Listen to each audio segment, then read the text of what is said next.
내가 가만히 보면은요, 9개 가진 사람은 10개를 채우려고 이 하나만 더 모으면 10개가 돼. 9개 쓸 생각을 못하고 이거 10개 채운다고 하나 모으다가 죽는 사람들 많이 봤어요, 나. 99개 가진 사람은 100개 채우려고 어떻게? 이 하나를 더 모으려고 99개 쓰지도 못하고 죽는 사람들 많이 봤어요, 저는. 여러분들은 어떠세요? 재산이라는 게 뭔지 아세요? 여러분들, 재산이라는 건요, 내가 쓴 것만 내 재산이에요. 내가 쓴 것만. 내가 안 쓴 건 내 재산 아니에요. 다시 말해서 내가 100억을 모으기 위해서 나 그지같이 70평생을 살았어. 이 사람은 거지로 산 거예요. 이 사람 거지로 산 거예요. 네.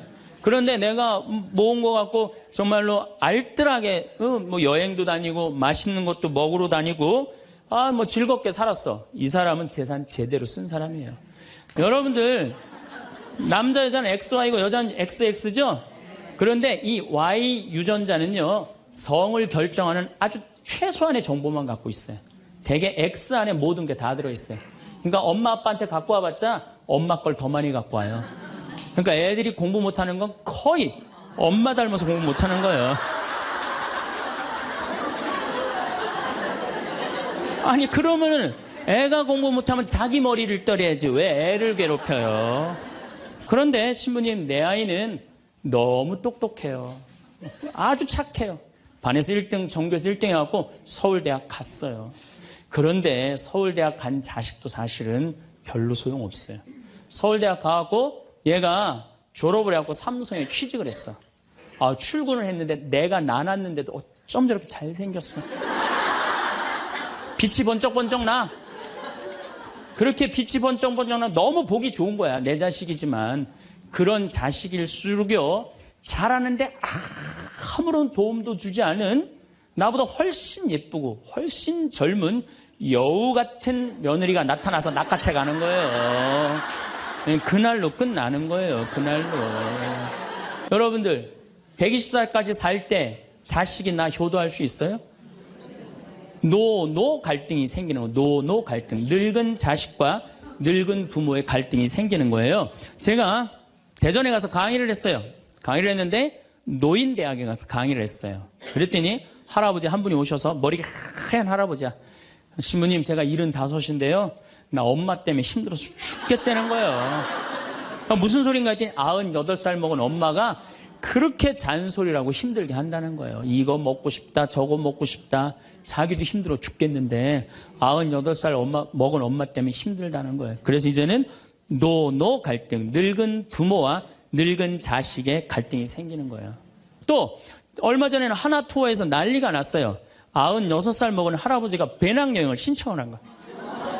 96살짜리 할아버지가. 그래갖고 그냥 하나 투어에서 이걸 어떻게 해야 되느냐, 그래갖고 할아버지한테 전화를 했어요. 할아버지, 96은 배낭여행 안 됩니다. 그때는 할아버지가 화를 내면서, 걱정하지 말아라, 난 아들하고 가니까 우리 아들이 다 잘해줄 거다. 아들이 몇 살인데 그러냐고. 우리 아들은 70살이다, 70살. 황창현 신부님의 행복특강, 지금 바로 시작하겠습니다. 영상이 마음에 드신다면 구독, 좋아요, 알림 설정 부탁드립니다. 자식이 셋이지만 스스로 요양원에 들어간 80세 할머니의 이야기도 함께 들으시면 좋겠습니다. 이 글을 보고 참 많이 울었습니다. 우리의 노후를 돌아보는 시간이 되시길 바랍니다.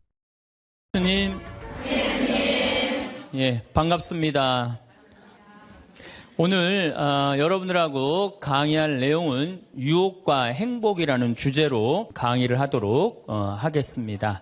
우리가 이 세상 살면서 유혹에만 안 빠지면 행복하게 살 수 있죠? 근데 우리가 이 마음 안에 천사만 있으면 좋은데 나도 몰래 여기 악마가 동거하고 있어요. 그렇죠? 내 마음 안에 천사하고 악마가 동거하고 있는 것 같지 않아요? 그런데 문제는 어느 때 천사 같으냐면은 본당 신부님한테 말할 때, 이때는 천사 같아요. 여기 자매님들 보면은. 근데 집에 가고 남편한테 말할 때는 악마로 돌변을 해. 악마로 돌변을 해. 나는 너무너무 착해. 착해갖고 우리 형님은 능력이 있어갖고 직장 생활하는데 나는 착하기만 하고 능력은 없어. 그래서 하는 생활이라고는 신앙생활밖에 안 해. 그런데 우리 시어머니가 형님한테 가서 살아야 되는데 능력 있는 큰형님은 못 모시고 착하기만 나만, 신앙생활은 나만 내가 시어머니를 모셔. 근데 천사 같으니까 시어머니 모셔요. 내가 예수님 십자가 생각하고. 정말로 뭐 시어머니 잔소리, 노망 다 받아주고 그렇게 희생을 하고 사는데 추석날 딱 온 집안 식구가 모였는데 나한테 수고한다는 말하는 사람이 한 사람도 없어. 그럼 속에서 악마가 슬슬 질르기 시작해요. 이거 봐, 네가 착하니까 너를 우습게 보는 거야. 이용만 당하는 거야. 오늘 집안 식구 다 모인 길에 못 모신다고 내질러 그냥. 그 소리가 불긋불긋 일어나지 않아요? 우리는 천사하고 악마가 동거를 해요. 오늘같이 피정하는 날, 고해성사 보는 날은 내가 속세기는 자식도 사랑할 것 같고, 집안 신경도 안 쓰는 남편도 사랑할 것 같고, 저 죽지도 않는 시어머니도 내가 다 잘 모실 것 같아. 그럴 땐 천사예요. 고해성사 보고 피정하는 날은. 그런데 세상에 나가갖고 물건 깎을 때 보면요, 그런 악마가 없어요. 그런 악마가. 또 뭐 경품 행사로 공짜로 뭐 준다 그러면요, 하나라도 더 받으려고 달겨드는 거 보면은요, 이건 뭐 정말 악마가 따로 없어요. 보면은 악이 다툼을 해요. 보면은. 그래서 우리 마음 안에는 천사하고 악마가 항상 동거를 해요. 근데 여러분들, 우리만 유혹을 받고 사나요? 예수님은 유혹 받으셨어요? 안 받으셨어요? 받으셨어요. 40일 동안 단식하시고 난 다음에 너무 배고프셨어요. 너무 배고프셨을 때 악마가 짠하고 나타나갖고 당신 배고프지? 배고프니까 이 돌더러 빵이 되라고 그래요. 이거 황당하고 어처구니 없고 불가능한 유혹이에요. 돌이 어떻게 빵이 되겠어요. 그런데 이런 유혹을 우리도 받고 살아요. 우리가 이 세상 살면서 제일 많이 받는 유혹이 뭐냐면 돈에 대한 유혹이야. 돈에 대한 유혹, 빵에 대한 유혹. 내가 30년 동안 60평생 살면서 돈을 3억을 모았어. 60살이 돼서. 그럼 이 돈 연금 잘 가입해 두면요, 한 달에 100만 원씩 죽을 때까지 써요. 90살까지. 근데 현찰 3억이 생기면은 악마가 유혹을 해요. 돈이 돈 번데 이거 펀드에다 갖다 맡기면 1년 만에 6억 만들어 줄게. 넘어가요. 이상하게 넘어가요. 아니 3억을 모으는데 30년이 걸렸다면은 이게 한 6억이 되려면 한 10년은 걸려야 되지 않아요? 근데 1년 만에 만들어준다 그러면 덜썩 맡겨요. 그랬더니 이자가 막 1,000만 원씩 나오는 거야. 이게 웬 노다지냐. 이거 확실하다. 부모 돈, 형제 돈, 친구 돈 싹 끌어다가 한 200억을 만들어주면은 악마는 들고 튈까요? 안 튈까요? 펴요. 며칠 전에 450명한테 2,300억을 자기 로얄 패밀리라고, 청와대, 변호사, 뭐 장관들하고 다 아는 로얄 패밀리라고, 이게 놀랍게도 15일만 맡기면 20%의 이자를 준다고 꼬신 거예요. 그런데 450명이 얼마를 모아줬느냐면은 2,300억을 모아줬어. 2,300억을. 그래갖고 그걸 들고 튀었잖아요. 여러분들, 1 더하기 1은 2입니다. 1 더하기 1은 절대 10이 아니에요. 근데 우리는 욕심이 있어요. 내 재산이 1 더하기 1인데 2여야 되는데 10이길 바래요. 3억을 모으는 데는 30년이 걸리지만은 악마한테 유혹에 넘어가고 3억을 날리는 데는 6개월도 안 걸려요. 6개월도 안 걸려요. 그리고 땅을 치고 통곡하는 사람들 전 정말로 많이 봤어요. 대한민국 1980년대 이후부터 땅 뛰었어요. 땅값. 그렇죠? 주식 뛰었어요. 그래갖고 대한민국은 1 더하기 1은 2가 아니었고 1 더하기 1은 10이었고 1 더하기 1은 100이었어요. 어떤 사람은 1 더하기 1은 1000도 됐어요. 그러니까 온 국민이 들떠 있는 거야. 들떠 있는 거야. 나도 1 더하기 1이 뭐가 될 수 있다? 100도 될 수 있고 1000도 될 수 있다. 이런 생각을 해요. 대표적인 게 뭐냐면 다단계야. 다단계. 내가 가정방문 다녀보면은요, 집에 샴푸 잔뜩 있는 집 많아요. 비누 잔뜩 있는 집 많아요. 뭐 한 거예요? 다 다단계예요. 어떻게 다단계? 당신 2 사람만 데리고 와. 그러면 이 두 사람이 또 데리고 와갖고 나중에 이거 전부 다 가지를 쳐갖고 나중에 떼돈 벌어. 그런데 다단계 하는 사람의 90%가 다 손해보고 나온다는 거예요. 다 1 더하기 1은 100이라고 믿는 사람들, 1 더하기 1은 10이라고 믿는 사람들이 이 유혹에 빠지는 거예요. 이 유혹에. 제가 10년 전에 능평이라는 성당에서 본당 신부를 했어요. 그런데 그 능평이라는 성당에 언덕을 넘어가면은 무슨 동네가 나오느냐면 천당 옆 분당이 나와요. 네, 천당 옆 분당이 나와요. 얼마나 살기 좋으냐면은 거기는 전보산대가 하나도 없어요. 전부 다 지중매설이에요. 지중매설. 동네가 깨끗해요. 깨끗해. 그리고 도로는 한 20m, 30m 주도로는 조경을 하게 돼 있어요. 동네마다 율동공원, 중앙공원, 공원 있고. 그래서 정말로 살기 좋아요.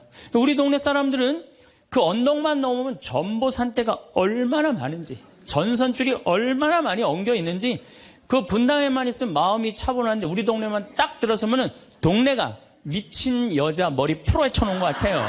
미친 여자 머리 풀어헤쳐 놓은 것 같아요. 마음이 산란해. 그러니까 우리 동네 사람들 꿈은 뭐냐면은 천당 옆 분당으로 이사 가는 게 꿈이야. 그래갖고 5억짜리 아파트가 당첨이 됐어. 5억짜리 아파트가. 그런데 내가 가지고 있는 돈은 4억 5천밖에 안 돼. 이제 5천만 원만 있으면은 프리미엄이 붙어갖고 7억이 되는 거야. 7억이 되는 거니까 1 더하기 1은 10이 되는 순간이에요. 근데 이 5천만 원이 구할 길이 없네. 제일 만만한 건 누구냐면 늙은 부모님이야. 라고 찾아갖고 얘기를 해요. 어머니, 아버지, 내가 5천만 원만 있으면은 5억짜리 아파트 되면 내가 잘 모실 테니까 거기 있는 땅 좀 팔아갖고 나 5천만 원만 꿔달라고. 근데 이미 한국 천주교 할머니, 할아버지들은 나한테 강의를 들었어. 절대 자식들한테 재산 주지 말라는 강의를 들었어. 예, 안 죽으니까 절대 재산 주지 말라는 강의를. 난 돈 없다. 딱 잡았대요. 그럼 느닷없이 부모가 미운 거예요. 느닷없이.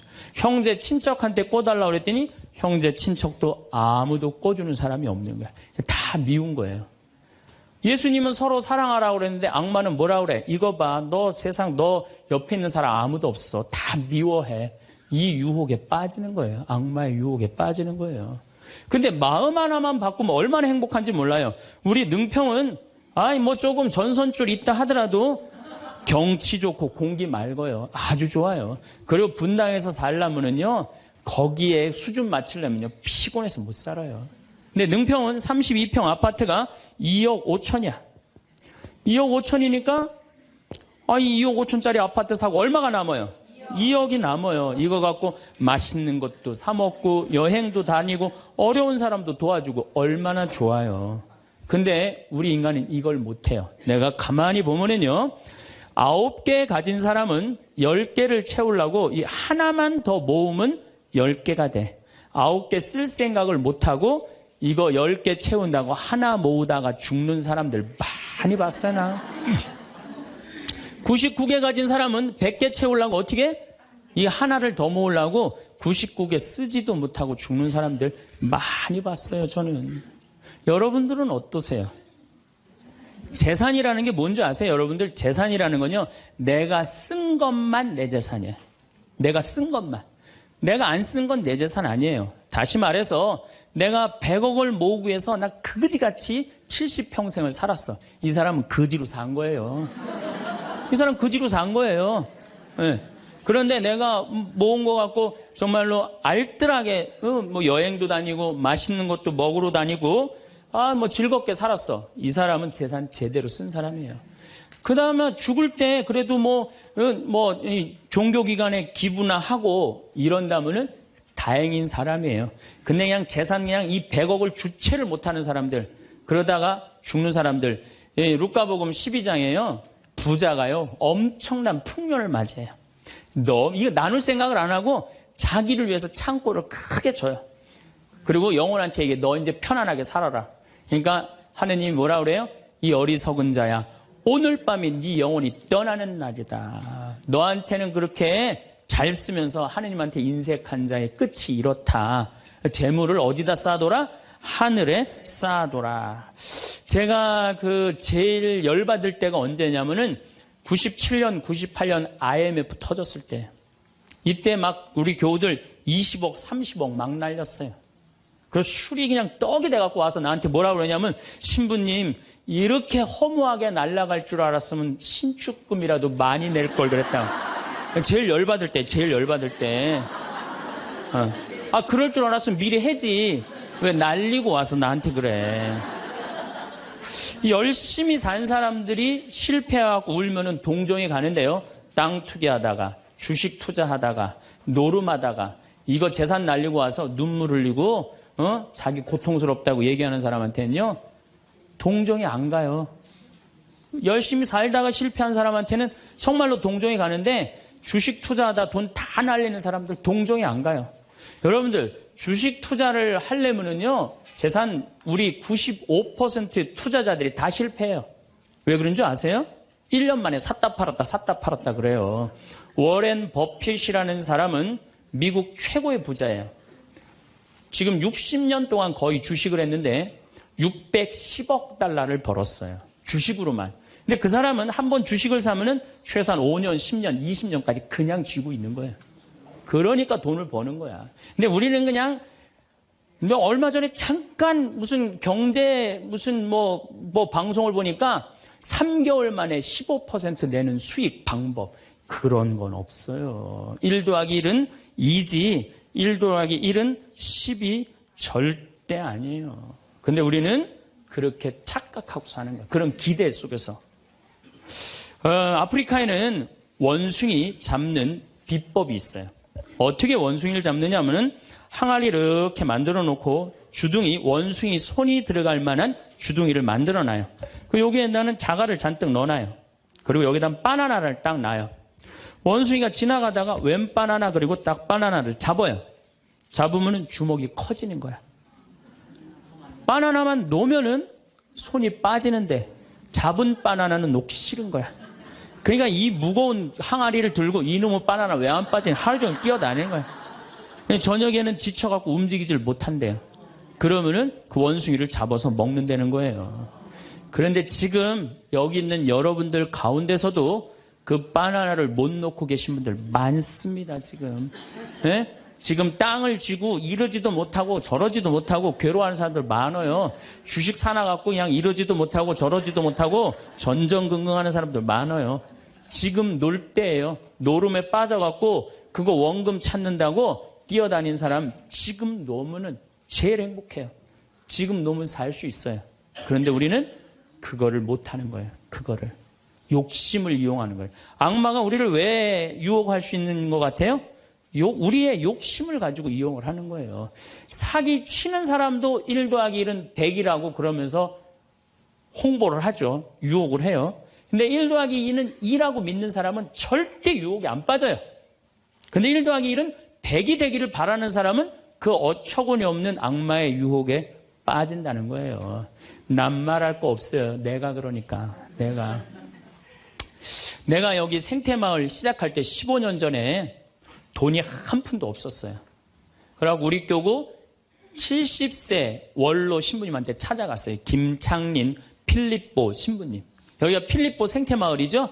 그 신부님 찾아갔어요. 신부님, 내가 우리 교우들 앞으로 이제 주 5일째가 곧 될 텐데 우리 교우들을 쉴 수 있는 생태마을을 짓고 싶습니다. 토요일날, 일요일날 와서 피정도 하고 기도도 하고 쉴 수 있는 공간을 짓고 싶습니다. 그랬더니 신부님이 너 어쩜 그렇게 시간을 잘 맞춰서 왔냐는 거예요. 그게 무슨 소린가 했더니 당신이 은퇴하면 살라고 땅을 수원에다 사뒀는데 그게 개발지가 된 거야. 근데 보상비가 14억이 나온 거예요.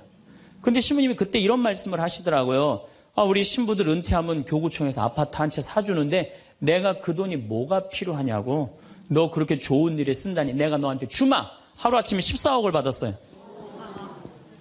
내가 이마에 돈복 이렇게 써있다니까요.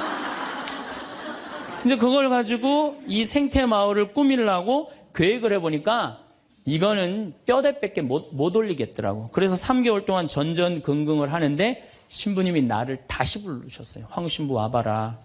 너 그거 갖고는 그거 완성을 못하겠다. 내가 평생 북에서 넘어오셨거든요. 그래갖고 학비에 너무 고생을 하셔갖고 신학생들 장학금을 모은다고 10억을 모아두셨어요. 그 10억도 내가 귀양 너 투자하는 거 내가 너한테 해주마. 대신 나중에 네가 장학 사업은 이어서 해라. 내가 그 약속을 받고 신부님 또 10억을 또 주셨어요. 24억이 된 거야. 그랬더니 그때 그 본당 신부님 13,000명 본당이 있었는데 교우들이 신부님이 이런 좋은 일에 한다니까 3억을 모아줬어요. 27억이 됐어. 완전히 돈벼락이 그냥 막 쏟아지는 거죠. 그랬더니 후배 신부들이 우리 수원교구 후배 신부님들이 선배 최고 원로 신부님이 이런 사업에 한다니까 동참하겠다고 3억을 또 모아주셨어요. 그래갖고 30억이 돼갖고 이 생태마을을 내가 진 거예요. 2년 만에. 어디 한번 모금 한번 안 다니고 그 신부님이 다 해주셨어요. 그래서 여기가 그 신부님 본명을 따서 필리포 생태마을이 된 거예요. 아니 이렇게 30억을 해서 줘서 주셨으면은 내가 열심히 피정 지도하고 여기 또 우리 농토 많으니까 농사 열심히 져갖고 뭐 황토 성당도 짓고 황토 찜질방도 짓고 황토집도 하나하나 져나가면 되는데 하루아침에 30억이 생기니까 내가 확 미쳐버리더라고요. 내가 일해서 이 하나하나 개발할 생각은 안 하고 어디 돈 많은 과부 없나 이것만 찾으러 다니는 거예요. 돈 많은 과부 없나. 이 미친 거죠. 제가 보기에는. 그래갖고 1년을 돈 많은 사람만 찾아다녔어요. 그것도 33, 4살밖에 안 된 새파란 신부가. 얼마나 이거 황당한 일이에요. 나도 1 더하기 1은 100이라고 생각을 한 거죠. 근데 그렇게 1년을 따라다녔는데 이게 또 부자들이 특징이 있어요. 도와줄 것 같으면서도 안 도와주고 안 도와줄 것 같으면서도 도와줄 것 같이 말하고 미치겠더라고요. 내 마음 안에 평화가 하나도 없더라고요. 그런데 사도 바오로가 데살로니가 후서 3장 6절서부터 10절까지 내 머리를 한 대 때렸어요. 일하기 싫은 사람은 먹지도 말아라. 나는 교회에 주님의 말씀을 전하지만 성도들한테 피해를 주기 싫어서 밤낮으로 일을 했다. 금을 짜는 일을 했다 이거예요. 그래 내가 열심히 농사 짓고 된장, 간장, 고추장, 청국장 우리 콩 있으니까 여기 또 지역 주민들하고 콩 계약 재배하고 그렇게 하면 되지. 그래갖고 그때부터 벌써 14년 전이네요. 그때부터 된장, 간장, 고추장, 청국장, 김장 농약 안 친 걸로 김장하고 요즘은 또 청국장 가루 이거 아주 너무너무 좋아갖고 오늘도 벌써 2가마를 띄웠는데 다 팔렸어요. 그러니까 내가 이걸 한 첫 해는 판매액이 1억이었는데 작년에는 17억이에요. 너무 즐거운 거예요, 사는 게. 저 신부님 떼돈 버나 보다. 떼돈은 남지 않아요. 원료값이 너무너무 많기 때문에. 그렇지만은 내가 우리 교우들한테 농약 안 친 거, 먹을거리 제공해주고, 이 지역에 지금 3만 평 농약 안 치고, 농사 짓고, 여기 50명 주민들한테, 여기 주민들 지금부터 농한기거든요. 근데 여기 주민들은 지금 내년 2월 달까지 메주 띄우고, 청국장, 생청국장, 청국장 가루, 한 30명이 와서 계속 일을 해요. 얼마나 좋아요. 이러면서 내가 행복하게 살면 되는데, 아니, 내가 미쳐갖고 그냥 한 1년 동안 돌아다닐 땐 마음이 평화롭지가 않더라고요. 여러분들, 남의 재물을 탐낼 때부터요, 그때부터 평화는 깨지는 거예요. 남의 재물을 탐낼 때부터. 여러분들, 우리 고모가 하나 있어. 근데 이 고모가 친척이 나라고 조카라고 나 하나밖에 없어. 근데 시집을 안 갔네, 이 고모가. 근데 그냥 돈을 많이 벌어갖고 천당역 분당에 아파트도 한 채 있고 빌딩도 하나 있고 통장에 돈도 많아. 그럼 이 조카가 저 고모 늙은 고모 죽으면은 저 재산이 누구한테 온다? 나한테 온다.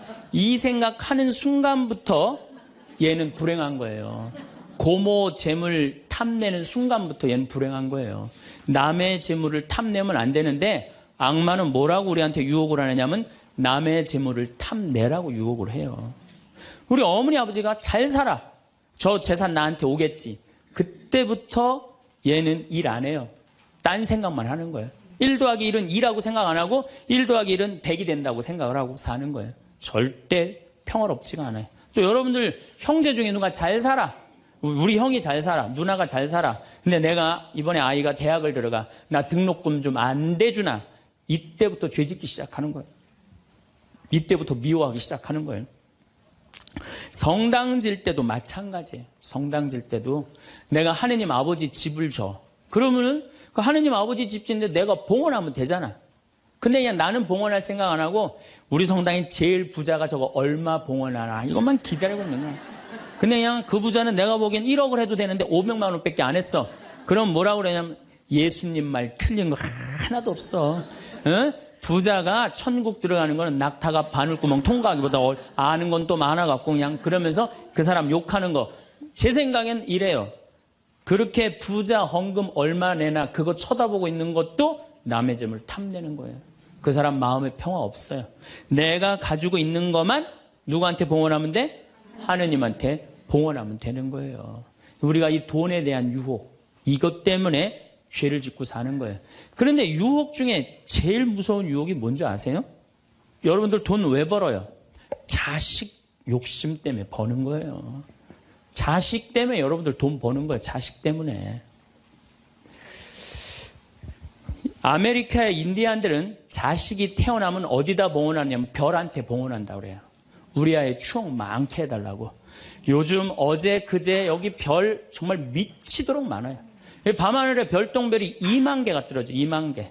지난번에 우리 수녀님들 한 20분 오셨을 때 내가 여기 마루 위에 강 위에다 마루를 깔아놨어요. 그 위에다 밤에 침낭을 하나씩 다 드려요. 그럼 누워갖고 별을 보는데 별똥별이 1시간 동안 10개가 떨어졌대요. 10개가. 수녀님들이 너무 행복하다는 거예요. 이 별을 보고 행복한 추억을 가지고 살았으면 좋겠는데 우리나라 엄마들은 그런 생각 안 해요. 인디언들은 별 보면서 우리 아이 행복한 추억이 많았으면 좋겠다. 그리고 들판에 봉헌한대요. 우리 아이 건강하게 뛰어놀게 해달라고. 그 다음에 태양에 봉헌한대요. 우리 아이 아주 씩씩하고 건강하게 잘 자라게 해달라고. 근데 대한민국 엄마들은 애가 태어나면 어디다 봉헌하냐면 학원에 봉헌해. 학원에. 우리 아이 어디 들어가게 해달라고? 서울대학 들어가게 해달라고. 서울대학 들어가게 해달라고.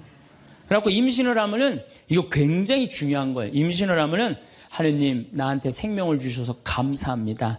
이 아이가 하느님 이 세상에 태어나서 행복하게 살았으면 좋겠습니다. 이렇게 생각하는 엄마가 하나도 없다는 거예요. 임신을 딱 하는 순간 무슨 생각을 하냐면 내 뱃속에 서울대학 C가 들어왔다고 생각을 하는 C가. 그래갖고 막 임신 한 달, 두 달, 막 10달이 되면 배가 이만해져요. 그러면 C가 이만해진 거야. C가 이만해진 것만큼 꿈도 이만해진 거야. 하고 아침에 인사를 해도 한국말로도 안 해. 영어로 하는 거야. How are you today, my baby? Good morning. 막 영어로 하는 거야. 마음 급한 엄마들이. 네.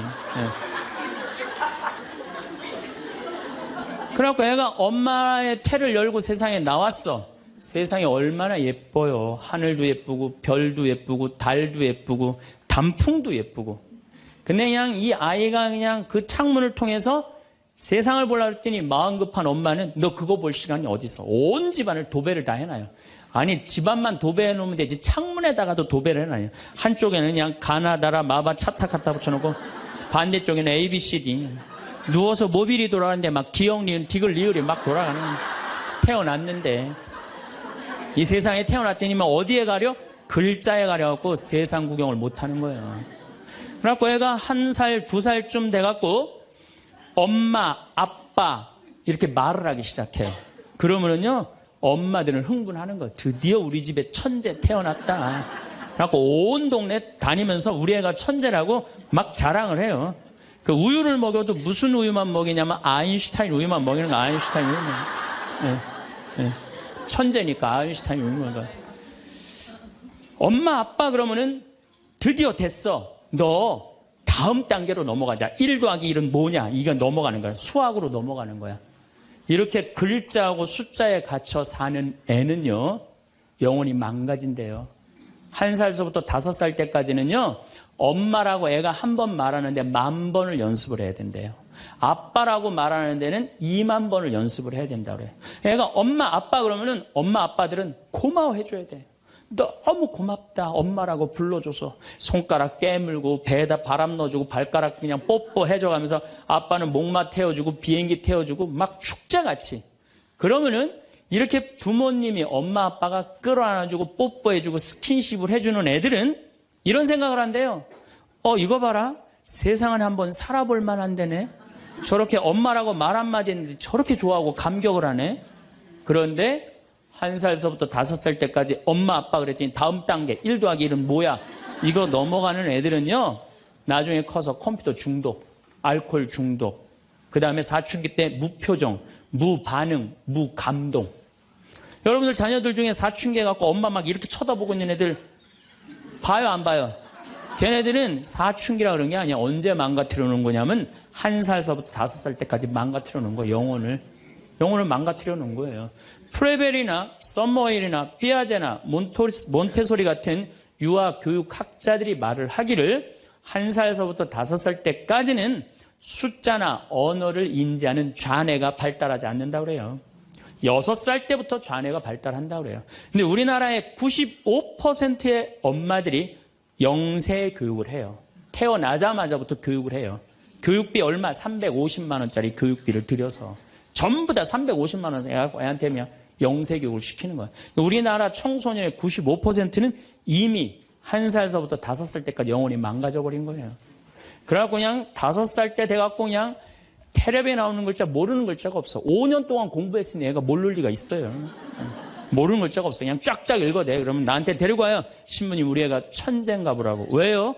텔레비에 나오는 글자 모르는 글자가 없어요. 안수기도 해달라는 거. 그럼 내 걔 머리에 손 얹고 뭐라고 기도하느냐면 이제 네 인생은 쫑났다. 내가 이렇게 기도한다니까. 걔 인생은 쫑난 거예요. 걔 인생은. 근데 이 사실을 아무도 몰라요. 아무도. 그래갖고 천재인 줄 알고 초등학교에 넣어놨더니 40명 중에 20등 해갖고 오는 거야.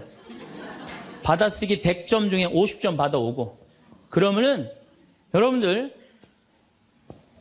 자녀들이 5살 때 여러분들이 뭐라고 얘기를 하냐면 우리 아들 대통령 될 거라고, 우리 아들 의사 될 거라고, 변호사 될 거라고, 판검사 될 거라고. 그게 여러분들 행복한 외침이라고 생각하세요? 그게 여러분들을 불행하게 만드는 거예요. 그냥 내 아이가 생긴 대로 네가 하고 싶은 거 나중에 해라. 이런 사람은요 실망하지 않아요. 근데 막 5살 때 꿈에 부풀어 있는 거야. 대통령 될 거다, 판검사, 뭐 변호사 될 거다. 그랬는데 그냥 초등학교 딱 들어갔는데 40명 중에 20등 딱 해갖고 오고 100점 중에 50점 받아오면 이때부터 실망하기 시작하는 거야. 근데 문제는 얘는 이걸 받고 괴로워하지 않아요. 되게 공부 못하는 애들이요 성격이 느긋한 애들이 공부를 못해요. 내일 시험인데도 아무 근심 걱정 없이 막 놀이터에서 막 노는 애들, 걔네들이 공부 못하는 거거든요. 그냥 자기는 괴롭지도 않고 놀이터에서 놀면은 엄마는 그런 애를 보면 눈에서 광선이 나가는 거야. 광선이. 분노의 광선이 나가는 거야. 저놈의 새끼 저거 받고 저렇게 논다고. 아무리 때려도 말을 안 들어. 그냥 계속 40명 중 20등 해갖고 오는 거야. 그러면 엄마는 슬프지만 괴롭지만 힘든 결정을 다시 한번 해요. 우유를 아인슈타인 우유에서 서울 우유로 바꿔요. 서울 우유로.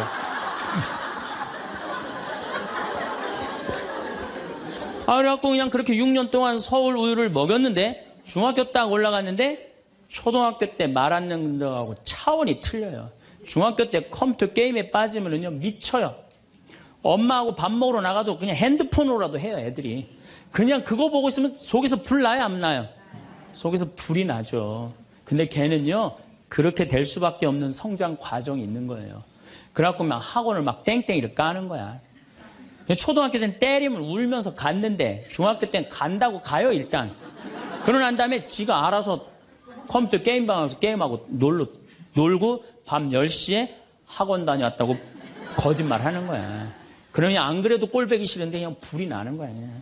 이미 학원에서 전화 받은 내가 안 왔다고. 그럼 이놈의 새끼 어디서 거짓말 하느냐고 때리려고 그러는데 이게 너무 커갖고 손이 닿아요 안 닿아요?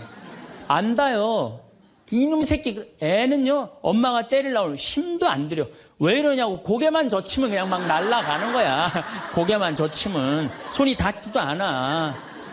그러면 또 멱살을 끌어내려갖고 그냥 이놈의 새끼 어디서 엄마 때리는데 피하느냐고 그러면은 그때서 아이가 엄마 손을 딱 잡고 흰 눈동자 95%, 까만 눈동자 5%, 엄마보다 눈을 더 뒤집어 확 뒤집고 왜 이러냐고 나 좀 제발 놔두라 나 공부하는 거 지겹다고 엄마를 확 밀쳐내요. 그럼 엄마는 그냥 마룻바닥에 확 널브러지면서 마룻바닥을 움켜쥐고 너무 슬프지만은 힘든 결정을 다시 한번 해요. 우유를 서울우유에서 연세우유로 바꿔요. 연세우유로. 네. 연세우유로 이제 바꿔갖고 그냥 먹었는데, 고등학교 올라갔는데 이놈이 이거는 뭐 내가 보기에는, 여러분들 중학교 때는요, 애가 말도 못하고 반항을 하는데 고등학교 때는 차원이 틀려요. 어떻게 틀리냐면 엄마 아빠는 뭘 잘 살아서 나한테 잘 살라고 그러느냐고, 당신들이 나한테 해준 게 뭐 있느냐고 말도 못하는 거예요. 이때는 어떤 상황에 들어가느냐면 동네 자랑도 못해. 친척한테 아무 자랑도 못해. 조금만 있으면 이제 대학 금방 탈로가 나게 생겼는데, 5살, 6살 땐 대통령이다, 천재다, 뭐 생 난리를 하고 돌아다녔는데, 고등학교 땐 완전히 소가리를 하는 거예요. 완전히 소가리를 하는 거예요. 그리고 말도 못하는 게 한마디 하면 아들이 그냥 주먹으로 그냥 문치면 문이 뻥뻥 뚫리니까 무서워서 말도 못하는 거예요. 그러면 그냥 동네에도 말 못하고 그냥 집에서도 말 못하고 엄마만 속병이 드는 거예요. 너무 슬프지만은 아무도 모르게 힘든 결정을 다시 한번 해요. 우유를 연세우유에서 건국우유로 바꿔요.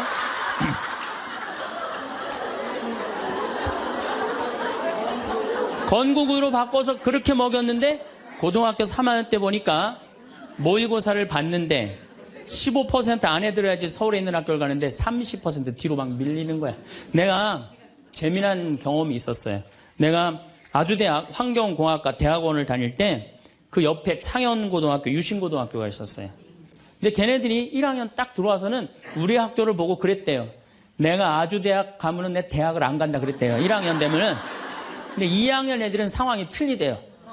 아주대학도 괜찮은데 이런데 2학년 되면. 근데 3학년이 된 애들은 그 창현고등학교, 유신고등학교 애들은 3학년만 되면 제발 아주대학만이라도.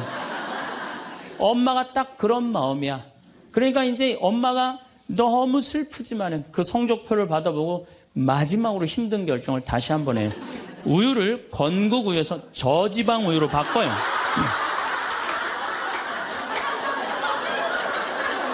저지방 우유로 바뀌는. 그래갖고 그냥 제발 지방대학은 가지 말라고.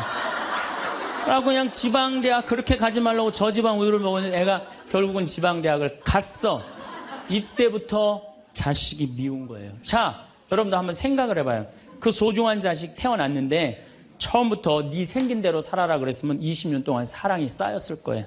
근데 처음부터 자기가 먼저 대통령, 판검사 목표 설정해놓고 애가 따르지 않는다고 애를 미워한다. 애가 잘못하는 거 부모가 잘못하는 거예요. 나는 100번 부모가 잘못한다고 생각을 해요. 공부 못하면 어때요? 애가 건강하고 자기 행복하게 살면 되지. 내 목표에 애가 따르지 못한다고. 그리고 애들이 공부 못하는 거는 누구 머리 닮아서 공부 못해요? 여러분들 남자 여자는 XY고 여자는 XX죠? 그런데 이 Y 유전자는요 성을 결정하는 아주 최소한의 정보만 갖고 있어요. 대개 X 안에 모든 게 다 들어있어요. 그러니까 엄마 아빠한테 갖고 와봤자 엄마 걸 더 많이 갖고 와요. 그러니까 애들이 공부 못하는 건 거의 엄마 닮아서 공부 못하는 거예요. 아니 그러면은 애가 공부 못하면 자기 머리를 떨어야지 왜 애를 괴롭혀요? 그러니까 우리나라 초등학교, 중고등학교, 대학생 중에 부모하고 제일 사이 나쁜 세대가 대학생이 제일 나빠요. 그 정도는 부모하고 마음이 통해야 되는데, 말이 통해야 되는데 말이 안 통하는 거예요. 그냥 부모 싫다고 떠나가는 거예요. 자식 놓치는 거죠. 영원히 떠나가는 거예요. 자, 그런데 신부님, 내 아이는 너무 똑똑해요. 아주 착해요. 반에서 1등, 전교에서 1등 해갖고 서울대학 갔어요. 그런데 서울대학 간 자식도 사실은 별로 소용없어요. 서울대학 가갖고 얘가 졸업을 해갖고 삼성에 취직을 했어. 출근을 했는데 내가 나눴는데도 어쩜 저렇게 잘생겼어. 빛이 번쩍번쩍 나. 그렇게 빛이 번쩍번쩍 나. 너무 보기 좋은 거야. 내 자식이지만. 그런 자식일수록요, 잘하는데 아무런 도움도 주지 않은 나보다 훨씬 예쁘고 훨씬 젊은 여우 같은 며느리가 나타나서 낚아채 가는 거예요. 그날로 끝나는 거예요. 그날로. 여러분들, 옛날에는 부모 자식이 끈끈했어요. 왜 옛날에는 부모 자식이 끈끈했느냐면 평균 연령이 46세였을 때 100년 전만 해도 46세까지 밖에 못 살았어요. 20살에 결혼해갖고 내 나이가 40이 되면은 자식은, 큰아들은 나를 40 먹은 나를 몇 년만 모시면 되냐면 6년만 모시면 돼. 6년. 모실만해? 안 모실만해? 부모 6년 모시는 거 모실만해요. 그런데 부모가 46에 돌아가셨어. 그럼 내 효도 더 받아 먹으라고 3년 심효살이를 했어요. 산소옆에 초막을 져서. 근데 만약에 40살 난 부모님이 돌아가시려고 그러면요, 20살 난 자식이 손가락 깨물어서 단지해줬어. 입에다가. 죽지 말라고. 옛날에 만약에 부모님이 돌아가려고 그러는데 손가락 끊어갖고 단지를 안 하는 동네에서, 자식 있으면 동네에서 손가락질했어요. 저 자식 부모 돌아가려고 그러는데 손가락도 안 끊은 놈이라고. 옛날에는요, 자식들이 부모한테 애절했어요. 그런데 애절한 이유가 부모의 은혜가 고마워서 그걸 효도를 하려고? 전혀 이유는 다른 데 있어요. 동생이 17살, 14살, 11살, 8살, 5살, 2살이야. 아니 이렇게 줄줄이 나눠놓고 지금 죽으면 이거 누가 키워야 돼? 장남이 키워야 돼. 장남이. 그러니까 죽어도 언제 죽어라? 2살까지 키워놓고 죽어라. 만약 우리 부모님이 2살까지 다 키워놨어. 그때까지 부모님이 살아있으면은요, 얘를 시집 장가 보낼 때까지 살아있으면 너무 고마웠고 차려준 잔치가 환갑잔치예요. 그리고 진짜 오래 살았다고 차려준 잔치가 진갑잔치예요. 이게 나아갈 진짜를 써. 60에서 더 나갔다. 이거 나가지 말아야 되는데 더 나갔다 이거예요. 그래서 진갑잔치야. 그리고 만약에 70까지 살았다. 이거는 두보의 시에 나오지만은 옛날부터 70까지 사는 것은 고자, 고래희, 희박하게 온다 이거야. 70까지 사는 사람은 희박하다. 그래서 고희라는 단어를 쓰는 거예요. 이거 옛날엔 70까지 어떻게 살아요? 근데 요즘은 60 넘어도 갈 생각 해야 안 해요? 자, 나 60 넘었다. 손 들어보세요. 여기 좀 별로 없을 것 같은데 손 들어보세요. 아, 이게 문제라는 거예요. 60이 넘었으면 가야지.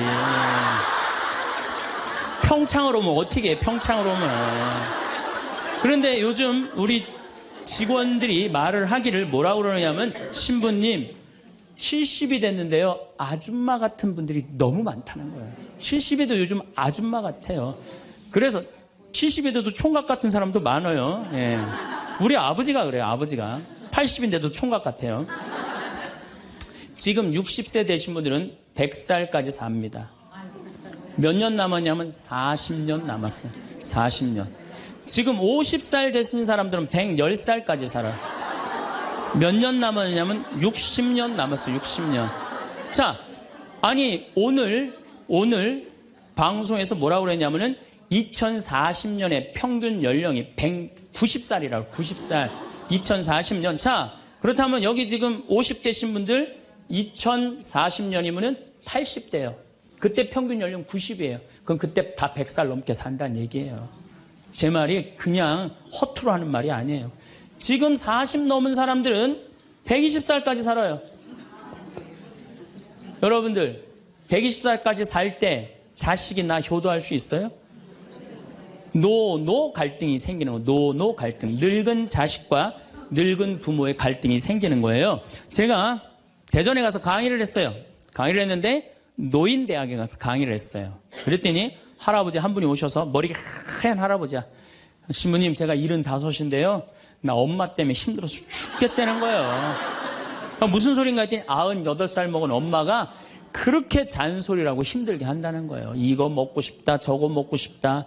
자기도 힘들어 죽겠는데 98살 먹은 엄마 때문에 힘들다는 거예요. 그래서 이제는 노 갈등, 늙은 부모와 늙은 자식의 갈등이 생기는 거예요. 또 얼마 전에는 하나투어에서 난리가 났어요.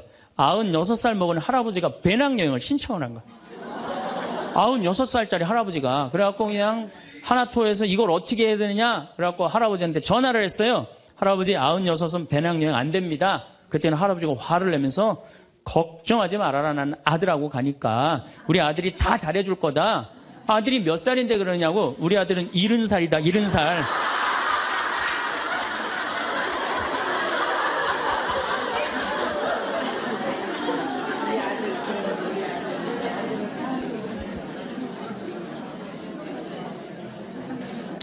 여러분들, 우리나라가 지금 100살 이상이 몇 명이냐면은 1700명이에요. 100살 이상. 얼마 전에 텔레비전에 102살 먹은 할머니, 83살인가 먹은 며느리, 또 50 몇 살 먹은 3대가 살죠? 이제는 그런 일이 다반사로 생긴다는 거예요. 다반사로. 지금 70살 넘은 우리나라 인구가 240만 명이에요. 70살 이상이. 60세 이상이 65세 이상이 540만 명, 540만 명. 초등학교 애들이 310만 명이에요. 그러니까 요즘 길에 나가보면요. 우리 어렸을 땐 길에 애들이 바글바글 했어요. 구슬치기, 딱지치기 그냥. 할머니는 이런 할머니 하나 이렇게 구경하고 있었어요. 근데 요즘에 길에 나가보면 애들은 하나도 안 보여요. 애들 낳지도 않고 학원에 가고. 길에 나가면 누구만 바글바글 하냐면 할머니, 할아버지들만 바글바글하고 돌아가요. 21세기는 그래서 노인의 시대라는 거예요. 여러분들은 그런데 더 심각한 건 지금 70, 80 되신 분들은 그나마 이제까지 살아왔어. 이제 10년, 20년만 하면 견뎌요. 여러분들은 앞으로 50년, 60년 남아있어요. 그 인생에 대한 설계가 준비되어 있습니까? 안 돼 있습니까? 안 돼 있어요. 자, 여러분들, 나는 그래도 늙어서 자식하고 삽니다. 난 너무너무 행복합니다. 그런 할머니는 정말로 정신없는 할머니예요. 나이 먹으면 눈두덩 쳐져요, 안 쳐져요? 눈가 쳐져요, 안 쳐져요? 볼 쳐지고 입술 쳐져요. 그럼 자식하고 사는 할머니, 나는 저녁 먹고 화도 안 났어. 화도 안 나고 그냥 텔레비를 보고 있는데 어떻게 하고 보고 있느냐면 이러고 보고 있는 거예요. 이러고. 아들이 지나가다가 뭐가 화가 나는 일이 있어서 저러나.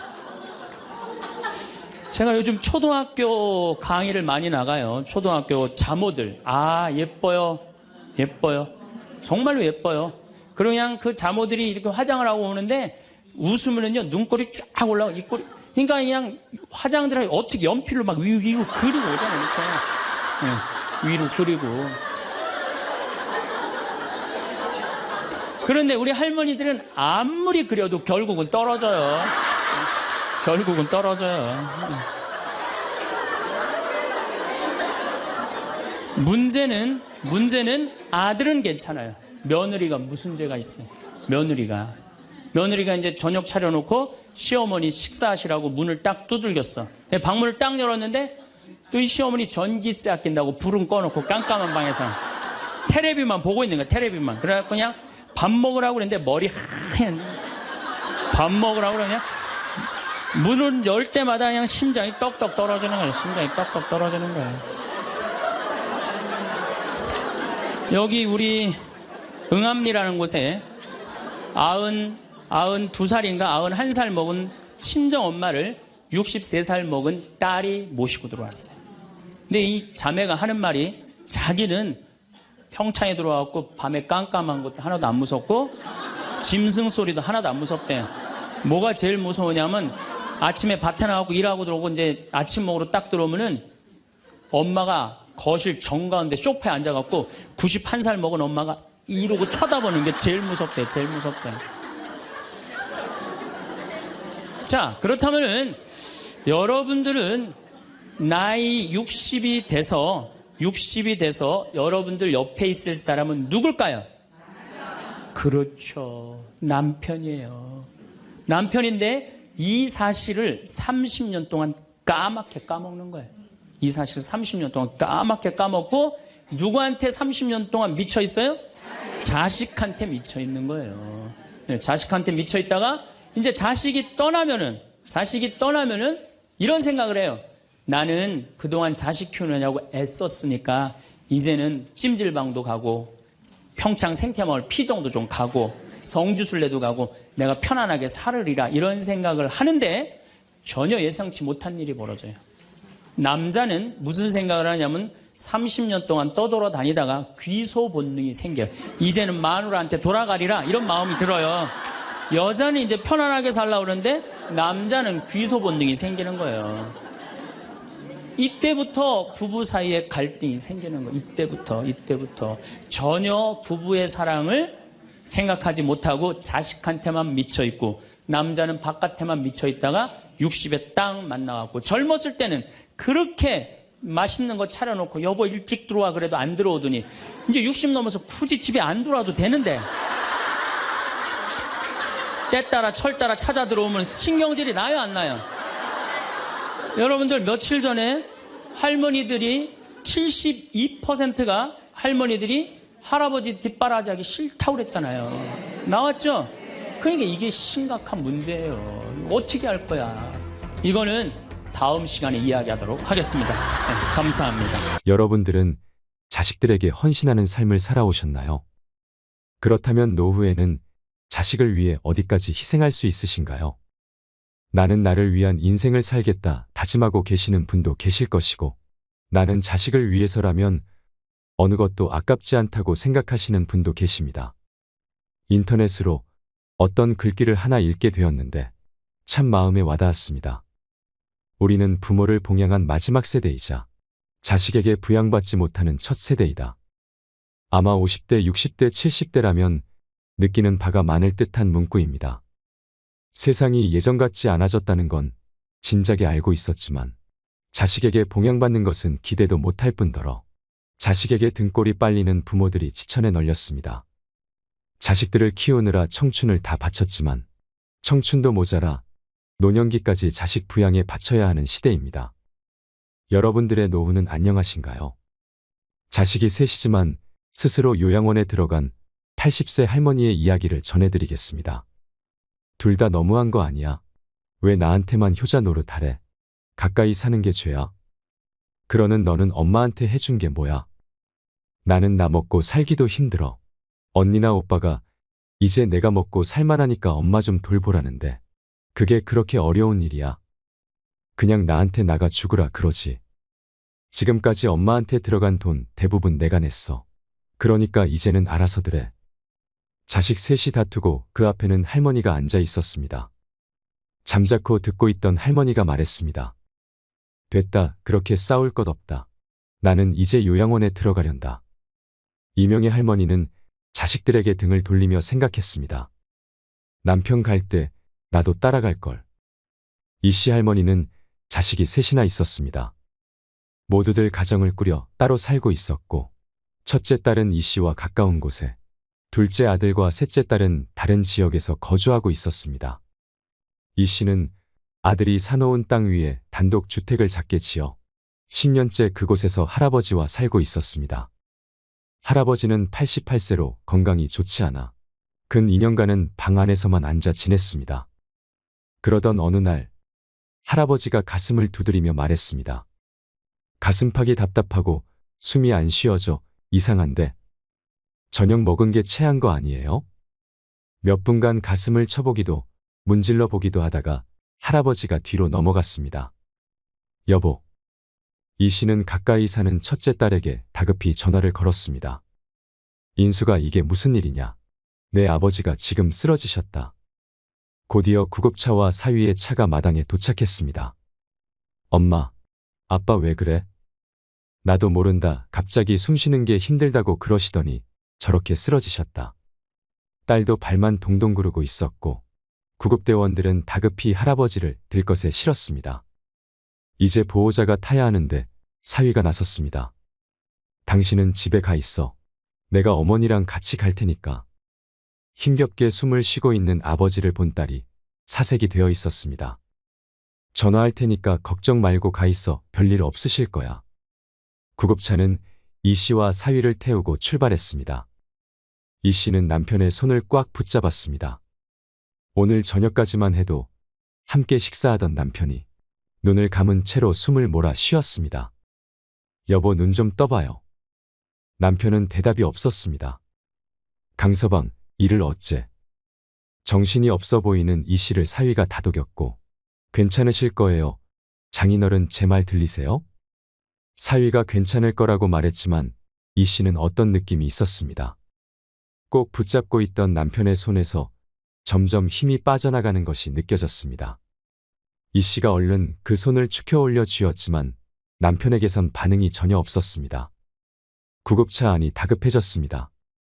구급대원에게 밀려나 이 씨가 손을 놓치자 남편의 손이 맥없이 툭 떨구어졌습니다. 남편의 숨이 멎었고 이 씨는 짧은 작별 인사도 하지 못한 채로 구급차 안에서 남편의 마지막 순간을 지켜보게 되었습니다. 아이고 아빠, 아버지. 서울에 살고 있는 아들과 막내딸도 급히 내려왔습니다. 너무나도 갑작스러운 죽음에 다들 슬퍼했고 88세의 나이에 지병까지 있었기에 언제 어떻게 되어도 이상하지 않은 남편이었습니다. 또한 이 씨도 80세가 넘으며 죽음과 가까워지고 있음을 머리로는 알았지만 평생을 함께한 남편이 하루아침에 사라지니 현실감이 없었습니다. 그래도 90 가까이 살다가 고통 없이 갔으니까 호상이네요. 장례식장을 찾아온 사람들이 하나같이 말했습니다. 어찌 보면 그들의 말이 맞았습니다. 고통에 몸부림치다 병원에서 혹은 요양원에서 죽음을 맞이하는 사람들을 보면 이 씨의 남편은 그야말로 노인들이 부러워할 만한 끝이었습니다. 아내와 평화로운 저녁 식사를 마치고 숨이 넘어가 구급차에서 자신도 모르는 사이에 생을 마감했으니 무척 짧은 시간이었습니다. 그래, 사람들 말이 맞다. 나도 우리 집에서 살다가 그렇게 조용히 내 아빠 따라가련다. 무슨 그런 말을 해. 엄마까지 가면 우린 어떡하라고. 장례도 어떻게 치렀는지 기억나지 않는 정신없는 나날이 지나고 이 씨는 남편 없이 집에 돌아오게 되었습니다. 엄마, 진짜 혼자서 괜찮겠어요? 아, 괜찮대도. 장례가 끝나자 아들, 딸들이 모두 이 씨의 집으로 모였습니다. 아들과 막내딸은 곧 서울로 올라가 봐야 하는데도 발걸음이 떨어지질 않았습니다. 며칠만이라도 누나 집에 가 있어요. 그래, 우리 집에 와서 좀 있어. 내가 거기 가서 뭐 하냐? 그냥 집에 있는 게 좋아. 아들과 첫째 딸의 말에도 이 씨는 고개를 저었습니다. 엄마, 아니면 우리 집으로 가던가. 혼자 이 집에 있으면 좀 그렇잖아. 막내 딸까지 합세하여 어머니를 모셔 가려 했지만 이 씨는 아무 곳으로도 가고 싶지 않았습니다. 신경 쓰지 말아라. 너희 아버지 계실 때도 혼자 있는 것 같았으니까. 그래도 그거랑 같아. 너무 적적하지 않겠어. 그래, 괜찮으니까 너희는 어서 가봐. 그래도 너희가 있어서 다행이다. 고맙다. 이 씨는 홀로 집에 남겨졌습니다. 그래도 자식들 집에 가는 것보다는 익숙한 집이 좋았습니다. 더 이상의 변화는 원치 않았습니다. 이 집에서 남편만 빠져 있다고 생각하는 것이 오히려 마음이 편할 듯 했습니다. 하지만 아담하던 집이 넓게 느껴지는 것만은 어쩔 수 없었나 봅니다. 남편의 유품들을 정리하고 남편이 지내던 방을 싹 비워 청소해 놓으니 무척이나 횡했습니다. 도로와 떨어진 후미진 곳에 있는 집이라 원체 조용한 곳이었는데 안 그래도 고요한 곳이 남편마저 없으니 바늘이 떨어져도 큰 소리가 날 듯했습니다. 이 씨는 TV 볼륨을 크게 키우고 생활했습니다. 수발 들어야 하는 영감 없으니 편하네. 말은 그리했지만 마음은 구멍이 뚫린 듯 허전했습니다. 다음 날도 다다음 날도 이 씨는 마당에 앉아 풀 구경을 하다가 집으로 들어와 TV를 보고 다시 나가서 마당에 앉아 있다 들어오곤 했습니다. 혼자서는 이곳에서 할 일이 없었습니다. 친구라도 만나려고 나가려면 차가 있어야 하는데 이 씨는 차도 면허증도 없었습니다. 남편이 살아있을 때는 오토바이로 데려다 주곤 해서 불편함을 느끼지 못했습니다. 하지만 이제는 남편이 없으니 심심해도 볼 일이 있어도 마을을 벗어나기가 힘들었습니다. 버스 정류장도 걸어서 30분은 가야 했고 나간다고 한들 버스를 타고 어디든 제대로 갈 자신도 없었습니다. 하지만 아무리 할 일 없는 노인이라도 맨날 집에만 있을 수가 있겠습니까? 친구야 안 만나면 그만이지만 문제는 이럴 때였습니다. 인수가 어제부터 더 배가 좀 아파서 병원에 좀 가야 될 것 같다. 체한 거 아냐? 매실 좀 먹어보지. 어제 오늘 계속 먹었는데도 아프네. 그래? 나 오늘 너무 바쁜데 내일 데려다 주면 안 될까? 이 씨는 뒤틀린 고통이 느껴지는 배를 부여잡고 딸에게 전화를 걸었습니다. 이제는 딸이 없다면 오도 가도 못하는 신세였고 그렇게 바쁘니? 그럼 택시 타고 갈 테니까 택시 좀 불러줄래? 아, 그렇게 아파. 잠깐만 기다려봐. 내가 지금 갈게. 아니야, 너 바쁘면 그냥 택시 타고 가도 돼. 간다니까 좀만 기다려. 전화를 끊고 이 씨는 식은땀을 닦았습니다. 웬만해선 딸을 귀찮게 하고 싶지 않아 외출을 자제했지만 이런 때만큼은 불가항력이었습니다. 송장이 아닌 이상 집에만 있을 수는 없기에 그럴 때마다 딸에게 전화 걸기가 망설여졌습니다. 차 타고 15분 거리에 사는 딸이 잠시 뒤에 도착했습니다. 식당 많이 바쁘지?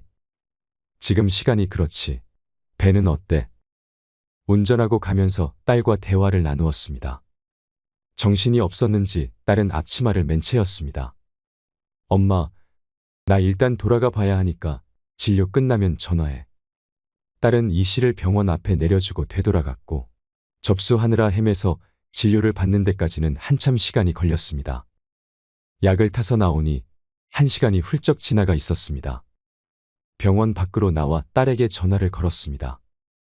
이제 한창 점심시간이 시작될 시간이라 바쁜 모양이었습니다.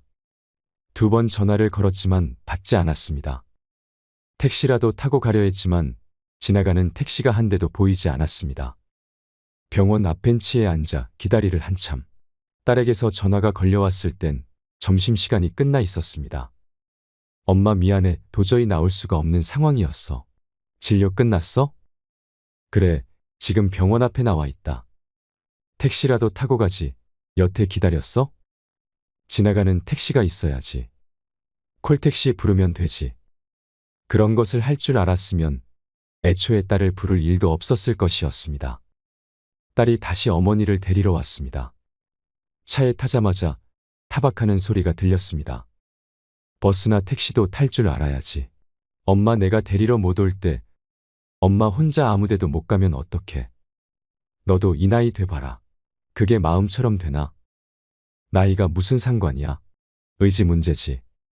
아직 젊은 딸은 어머니가 답답할 뿐이었습니다. 그런데 엄마, 아빠도 없는데 엄마 혼자 그 집에서 살기가 힘들지 않을까?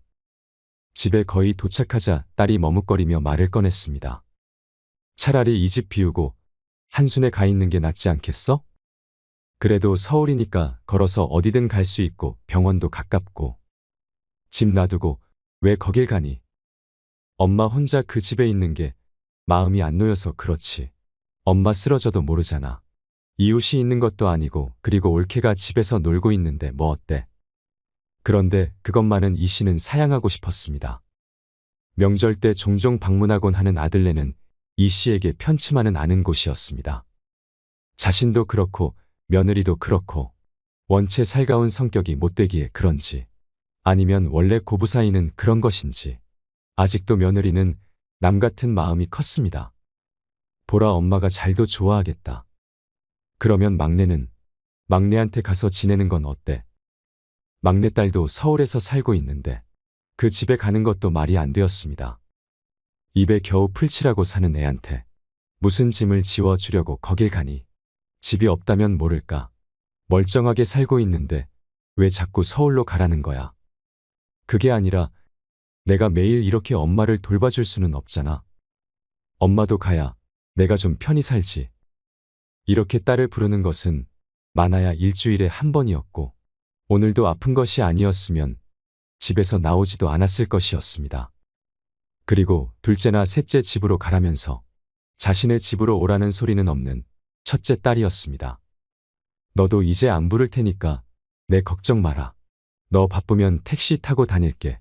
식당 바쁜데 어서 들어가 봐라.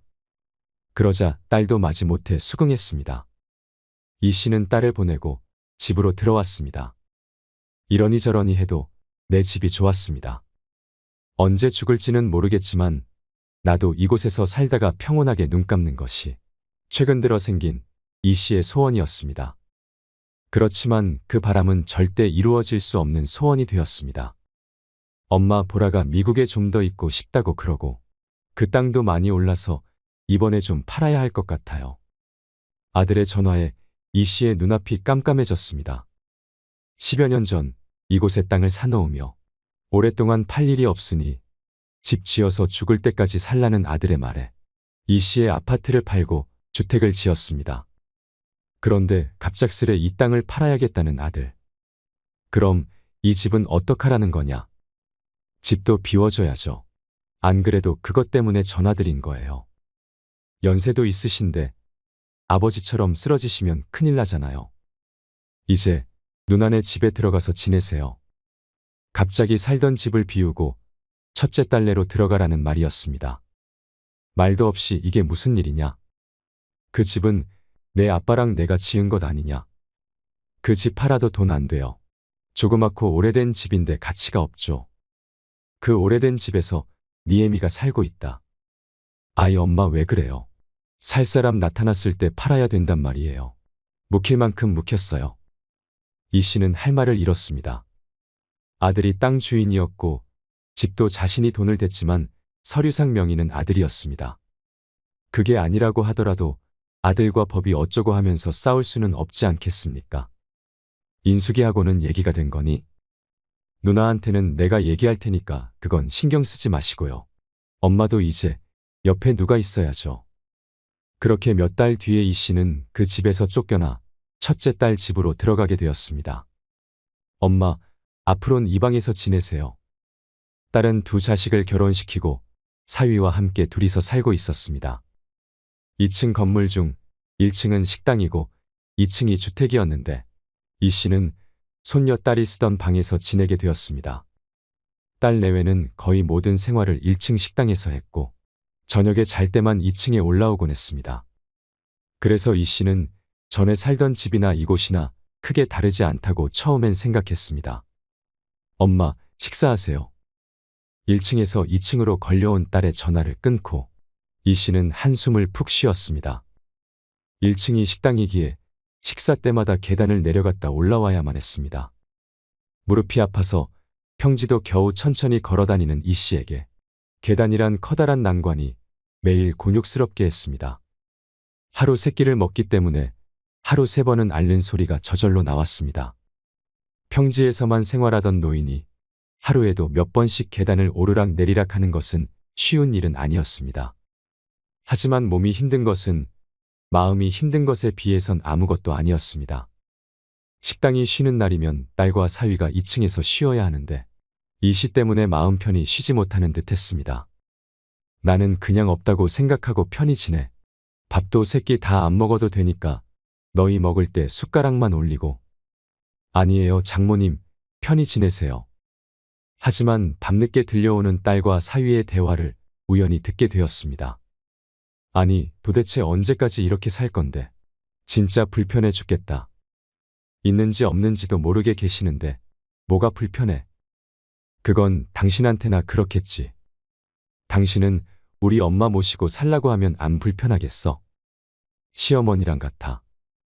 참나, 뭐가 달라? 나도 장모님은 그 정도로 불편한 게 당연한 거 아니야. 그럼 나보고 어떡하라는 거야? 오갈 데 없는 엄마를 내쫓아. 장모님이 왜 오갈 데가 없어? 자식이 뭐 당신밖에 없어? 그동안 가까이 산다는 이유로 장모님 일 있으면 우리만 나서서 챙겼어. 처남이랑 처제랑 한 게 뭐야? 장인어른 돌아가셨으면 장모님은 나머지 자식들이 챙길 차례 아냐? 나도 당연히 그렇게 생각하지. 한수는 옳기 때문에 안 된다고 그러고 막내도 사정이 안 좋다는데 나도 참을 만큼 참았어. 내일 당장 처남한테 전화해. 장모님은 하나밖에 없는 아들이 모셔야지. 조심성 없게 오가는 대화에 이 씨가 숨죽였습니다. 이 씨가 듣든 말든 상관이 없는 것인지 들으려 노력하지 않아도 대화 소리가 크게 전해졌습니다. 애초에 장모님 살고 계신 그 땅을 홀랑 팔아버리는 아들이 어딨어? 지들이 책임질 것도 아니고 말이야. 이렇게 떠넘기듯이 장모님 보내버리면 끝이야. 그러게 나도 어이가 없어서 참. 아무튼 우리도 할 만큼 했으니까 어머니 모셔가라 그래. 알겠어. 내일 얘기해 볼게. 다음 날 첫째 딸이 아들에게 전화를 걸어 이 씨를 데려가라 했습니다. 그런데도 이 씨는 안 가겠다고 할 수 있는 처지가 아니었습니다. 사위가 저리 불편하다는데 버티고 있을 수가 없었습니다. 그렇게 이 씨의 의견은 단 한 번도 묻지 않은 채 아들 집으로 가는 것이 정해졌습니다. 엄마, 자식들이 여럿이니까 이 집 저 집 돌아가면서 살아보시면 좋지 뭐. 명절엔 내가 갈게. 큰딸이 하는 말에 여러 대꾸하지 않고 그저 그러마했습니다. 이 씨는 짐짝처럼 이 집에서 저 집으로 옮겨졌습니다. 큰 아들은 딸 둘이 있는데 모두 미국에 있었습니다. 그래서 아들 부부만 넓은 집에서 살고 있었습니다. 엄마, 회사 갔다 올게요. 쉬고 계세요. 아들이 이른 아침 출근하면 그 집엔 이 씨와 며느리만이 남게 되었습니다. 어머니, 제가 할게요. 그냥 계세요. 아니다, 넌 쉬고 있어라. 이것만 닦으면 돼. 뭐라도 보탬이 되고 싶어 청소를 하고 있던 이 씨를 며느리가 말렸습니다. 부지런히 움직여도 가만히 있어도 며느리는 이 씨를 불편해했습니다. 그런 며느리의 눈치를 보느라 이 씨 또한 가시방석에 앉아 있는 듯했습니다. 혼자 살던 자신도 갑자기 며느리 눈치를 보며 살자니 힘들었지만 며느리도 죽을 맛이었겠죠. 졸지에 시어머니를 모시고 살게 되었으니 불만이 날로 쌓여갔습니다. 이 씨의 아들이 출근하면 대충 때우곤 했던 식사를 시어머니가 있으니 제대로 차려야 했고 소파에 편히 앉아서 TV를 보는 것도 쉽지 않았습니다. 애초에 이렇게 지내는 게 평탄할 것이라고는 생각도 안 했습니다. 딸과 사위도 불편해하는데 며느리라고 시어머니를 편히 모실 수는 없었을 것입니다. 보라 엄마는 어디 갔어? 주말 아침부터 보이지 않는 며느리의 행방을 아들에게 물었습니다. 아, 보라 엄마, 잠시 친정에 좀 다녀온다고 갔어요. 그래, 자고 온대. 며칠 있다가 온대요. 하지만 곧 아들이 통화하는 소리를 들으니 어찌 된 일인지 알 것 같았습니다. 그렇게 가버리면 어떻게 하라는 거야? 엄마가 불편하게 한 적도 없는데 뭐가 불편해? 뭐, 대리효도? 엄마가 환자도 아니고 당신이 무슨 시중을 들었다고 그래? 나야 일을 하니까 어쩔 수 없었던 거지. 그러면 오갈 데 없는 엄마를 어떻게 하라는 거야? 당신이 땅 팔라고 그렇게 들들 볶았었잖아. 막내? 막내 사정 뻔히 아는데 어떻게 모시고 가라 그래? 얼른 돌아와. 내가 엄마 밥은 또 어떻게 차려드리냐? 며느리가 하는 소리는 들리지 않았지만 듣지 않아도 알 것 같았습니다. 자신이 2살짜리 아이도 아닌데 다들 자신을 돌보는 것이 힘들어 누구든 데려가길 원하는 것 같았습니다. 손이라도 보태고 싶어서 집안일도 열심히 해보았지만 뭐라든 자신은 애물단지가 된 듯했습니다. 막내야, 네가 좀 와서 엄마 모시고 가라. 결국 아들이 막내딸에게 전화를 걸었습니다. 내 상황 알면서도 엄마 모셔가란 소리가 나와? 경제적으로 힘든 막내딸은 어이없다는 듯이 대꾸했습니다. 그러면 어떡하냐? 지금 내 새언니도 처가댁으로 가버렸고 엄마랑 나랑 집에 둘이 있다. 새언니도 웃긴다. 엄마 모셔본 적이나 있으면 모르겠는데 얼마나 됐다고 홀랑 도망가 버리냐. 보라 엄마도 오죽했으면 그랬겠냐. 그래도 아들인 나보다 딸이 낫지 않겠어? 내가 좀 엄마 좀 모셔가라. 아들과 막내딸이 투닥투닥하는 통화소리가 들렸습니다. 언니한테 다시 좀 말해봐. 나는 정말 상황이 안 돼. 누나네 집에 있다가 여기로 온 건데 어떻게 다시 데려가라 그래. 주말에 언니랑 같이 갈게. 그렇게 주말이 되었을 때 이 씨의 자식들 셋이 전부 모이게 되었습니다. 모이게 된 이유는 하나였습니다. 이 씨를 누가 데려갈 것인가. 이 씨의 뜻은 고려하지 않은 그녀의 거취에 대한 결정을 위한 자리였습니다. 그곳에서 이 씨는 꽂아 놓은 보릿자루처럼 앉아 있었습니다. 옳게는 너무한 거 아니야? 며느리가 돼가지고 어떻게 시어머니가 불편하다고 홀랑 집을 나가버려? 그러니까 말이야. 요즘 세상 참 좋아졌다. 그렇게 쉬우면 내가 하면 되겠네? 뭐 또 그 소리야. 그러면 오빠가 생활비 다 줄래? 생활비 주면 엄마 내가 모셔갈 수 있냐?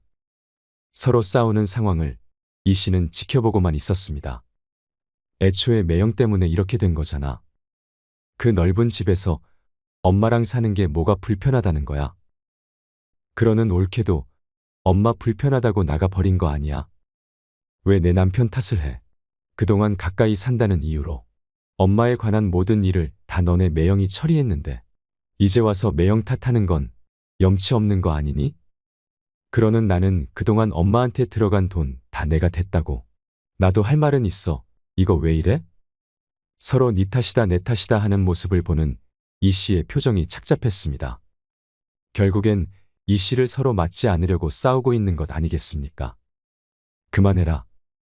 이 씨가 한참 있다 입을 열었습니다. 나만 없으면 너희들이 이렇게 싸울 일 없는 거지. 그러자 자식들 셋이 입을 다 물었습니다. 나는 내가 알아서 살련다. 그러니까 그만들 해라. 어떻게 알아서 해? 아들이 물으니 이 씨가 뜸을 들이다 입을 열었습니다. 요양원이라도 들어가서 살 테니 이제 너희들 모두 신경 끄고 살아. 그러자 다들 놀라서 한마디씩 했습니다. 뭐 요양원? 갑자기 그게 무슨 소리야? 그래, 자식이 셋이나 있는데 왜 요양원에 들어가?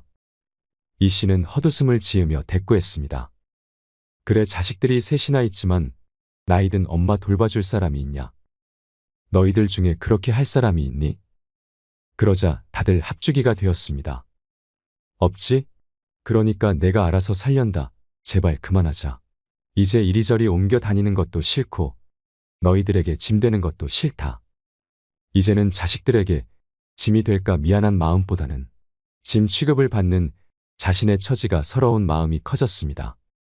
나도 내 늙은 몸뚱이 의탁해서 너희들 힘들게 하기도 싫고 이렇게 싸우는 모습을 보는 건 더 싫다. 그냥 요양원에 들어가는 게 너희 좋고 나도 좋은 길 같다. 그동안 너희가 용돈 줬던 거 통장에 다 모아뒀다. 이거면 나 죽을 때까지 요양원에서 지낼 만할 거다. 이걸로도 부족하면 그냥 이 세상 뜨련다. 이제 미련도 없고 노인네가 이승에서 할 수 있는 것이라곤 하나 없으니 저승에서 할 일을 찾아보는 게 맞을 것 같다. 그러면 나도 더 이상은 이런 꼴 안 보고 살 수 있겠지. 그러자 세 자식들은 다시 싸우기 시작했습니다. 그러니까 언니가 잘 모셨으면 됐을 거 아냐? 엄마 입에서 왜 이런 말이 나오게 해? 너는 한 번도 엄마랑 살아본 적도 없으면서 왜 우리 탓만 해? 돈 없는 게 벼슬이냐? 그럼 차라리 중간쯤에다가 방이라도 하나 구해드리고 돌아가면서 왔다 갔다 하는 게 낫겠다. 급기야는 이 씨를 원룸에 넣고 순번을 정하자는 말까지 나오게 되었습니다. 그만하지 못해. 내가 이런 말까지 들어가며 살아야 하냐? 나는 평생을 내 한 몸 바쳐 너희 셋을 키웠는데 너희는 셋이나 돼서 엄마 하나 가지고 서로 미루고 있냐? 내가 너희 집 돌아다니는 게 좋아서 가만히 있었는 줄 아니? 내가 언제 나 돌봐주라든? 그냥 돌아. 너희에게 이젠 바라는 것 하나 없다. 너희는 먹고 살기 바쁜 것 같으니 제발 알아서 살아라. 이 모습을 아빠가 봤으면 땅을 치면서 울었을 거다. 나도 내 아빠나 따라갈 걸 그랬어. 그리고는 짐 가방을 들고 아들 집을 나와버렸습니다. 누구도 어머니를 붙잡지 않았습니다. 이 씨는 며칠 뒤 정말로 요양원에 들어가 버렸습니다. 자식들은 입으로는 말렸지만 누구 하나 우리 집으로 오라는 사람도 없었습니다. 이따금 이 씨에게 자식들이 면회도 왔지만 이 씨가 보기를 거부했습니다. 그리고 면회를 오는 자식들에게는 직원이 이 씨의 쪽지를 보여주었습니다. 이곳에 있다가 너희 아버지가 부르면 가련다. 내가 죽더라도 때가 된 것이니 너희 탓은 아니지. 나는 온 평생을 너희를 사랑해왔다. 너희가 부모인 나를 사랑하지 않는다고는 생각하지 않으련다. 조금 더 세월이 흐르면 내 마음을 깨닫는 날도 오겠지. 그런 날이 오면 나처럼 되지는 않길 바란다. 너희도 부디 그런 날이 오지 않도록 살피며 살거라. 나는 내 아버지와 함께 그날 죽었다고 생각하고 살아라. 그리고 더 이상은 찾아오지 말거라. 나도 행복했던 기억만 가지고 가련다. 엄마가. 그리고 자식들이 후회를 했는지 안 했는지는 알 수 없었지만 끝내 살아계신 어머니의 얼굴은 다신 볼 수 없었습니다. 누가 알아주지 않아도 묵묵히 그 자리를 지키는 사람. 힘들다 말해봐야 아무도 몰라주는 직업. 그게 부모인 것 같습니다. 여러분의 노후는 안녕하신가요? 이상으로 책틀맨이었습니다. 오늘도 끝까지 함께해 주셔서 감사드립니다.